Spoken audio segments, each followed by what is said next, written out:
Փոքր ներկայացրեք դատական նիստի ձեր գնահատականը։ Բոլոր դեպքերում այնինչ տեղի ունեցավ հենց ձեր նկատմամբ, բնականաբար որևէ մի մասնակցին դատավարության ընդունելի չէր կարող լինել, քանի որ խոսքի ազատության նկատմամբ որևէ սահմանափակումը ինքնին, գիտեք, ծայրահեղ միջոց է հանդիսանում եւ կարծես խնդիրը այն հանգամանքին էր վերաբերում, որ սույն գործը նախագահող դատավորը այդ հանգամանքը նաև մենք դատական նիստերից մեկի ժամանակ քննարկման առարկա դարձրել էինք, քաղաքական գործունեությամբ որոշակի ժամանակահատված զբաղվել է, բայց նաև մյուս կողմից ուզում եմ այս հանգամանքն էլ կարևորել, որ որոշակի իմաստով երբ նշված հանգամանքը այլ դիտանկյունից է դիտարկվում կամ այլ կետից է գնահատական տրվում, միգուցե իր մեջ դրականի տարեր պարունակում է։ Չեմ խոսում նրա մասին, որ լրագրողի գործունեությունը սահմանափակվեց, դա որևէ մի իրավիճակում դրական չի կարող գնահատվել, բայց այդ հանգամանքը ինքնին, որ նման լույսի ներքո դիտարկվեց, հնարավոր է եւ իսկապես դատարանի կողմից անկախության, անաչառության, ձգտման կամ հանդես գալու այդ կարգավիճակից ինչ-որ որոշակի ազդակ լինի, բայց դրա վերաբերյալ էլ կարող են գնահատական տալ միմիայն, երբ ի վերջո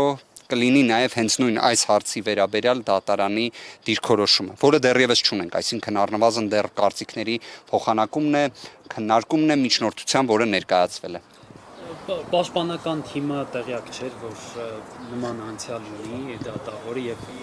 սկզբում ինչու ինքնաբացարկի միջնորդություն չի ներկայացել։ Դուք կհիշեք, նախորդող դատական նիստերից մեկի ժամանակ ես փորձեցի բացարկի միջնորդություն ներկայացնել, բայց այն ինձ թույլ չտրվեց նախագահողի կողմից եւ մենք մինչ այս պահը, քանի որ փաստացի չկա մեղադրանք, ապա այդ իմաստով նաև ամբողջական բացարկի միջնորդության հնարավորությունն էլ չկա, բայց այդ հանգամանքի վերաբերյալ դատական նիստերից մեկի ընթացքում հենց անձամբ ես եմ բարձրաձայնել, այնպես ինչպես նախագահողը նշեց, հենց նայելով իր աչքերին, պարզ եւ շիտակ իմ դիրքորոշումը ներկայացրել եմ։ Լսել եմ նաև իր հակափաստարկումը, այնպես չէ որ դա միակողմանի է եղել, բայց բոլոր դեպքերում ուզում եմ ասեմ այդ հարցը քննարկման առարկա դարձել է, բայց ոչ քրեական դատավարության օրենսգրքի դասական իմաստով, քանի որ այս գործը Չակերտներում ի պատիվ Վճռաբեկ դատարանի եւ Սահմանադրական դատարանի քրեական դատավարության օրենսգրքի կանոններից դուրս է ընկել եւ այդ իմաստով միակ լուծումը իսկապես այն է, որ այս գործը պետք է դադարեցվի հենց այն փուլում, որում էլ եւ հայտնվել է։ Քանի որ ի վերջո երբ մենք բոլորս հիշում ենք 2021 թվականի մարտ-ապրիլ ամիսներին 300.1 հոդվածը իր վախճանը ունեցավ իրավական իմաստով, ապա դրան հաջորդող որևէ գործողությունը իր արդեն իրավաչափության, օրինականության տեսանկյունից խիստ խոցելի է մեղմ ասած։ Դուք ձեր դիրքորոշումն եք այսօր հայտնում, շարունակում եք նախորդ մարտի 14-ից հետո թողնած, ի վերջո որ փուլին հասանք, պարոն Վարդգոյան։ Դեռևս ներկայացում է դիրքորոշումը, հաշվի առեք ի վերջո 3-4 դատական նիստ հանրային մեղադրողը ներկայացնում էր իրենց դիրքորոշումը, կարելի ասել համանման մի իրավիճակում հիմա պաշտպանության կողմն է եւ իսկապես այստեղ բազմաթիվ հանգամանքներ կան, իրավական հարցեր կան, որոնք պետք է ներկայացվեն եւ ակնհայտ է նաեւ, որ դրան այլ ելք չկար։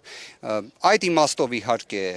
դեռևս պարոն Օրբելյանը դիրքորոշումը ներկայացնում է, այն հավանաբար հաջորդ դատական նիստին կմոտենա իր ավարտին, այնուհետև պաշտպանության կողմի այլ գործընկերների դիրքորոշումները եւս կներկայացվեն, բայց կրկին այստեղ ամենաանկյունակարային հարցը ինչումն է։ Ի վերջո Սահմանադրական դատարանը իր հայտնի որոշմամբ չի արձանագրել մի այնպիսի հանգամանք, որը թույլ կտար տեղի ունենար այն ամենը, ինչ տեղի ունենում է։ Սակայն հանրային մեղադրողները, այսինքն դատախազությունը բոլոր դեպքերում այդ դիրքորոշումը ներկայացնում է, բոլոր դեպքերում հաշվի չի առնում հակառակ դիրքորոշումը, ի վերջո իհարկե այսպիսի իրավիճակներում վերջնական որոշում կայացնողը դատարանն է լինում։ Տեսնենք։